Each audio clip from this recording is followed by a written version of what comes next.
The A-70 may carry a smoke abatement tank internally in this area. The chemical in the tank has an orangish color and is toxic.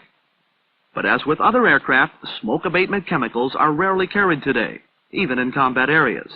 These tanks have been purged and as such are not toxic or dangerous.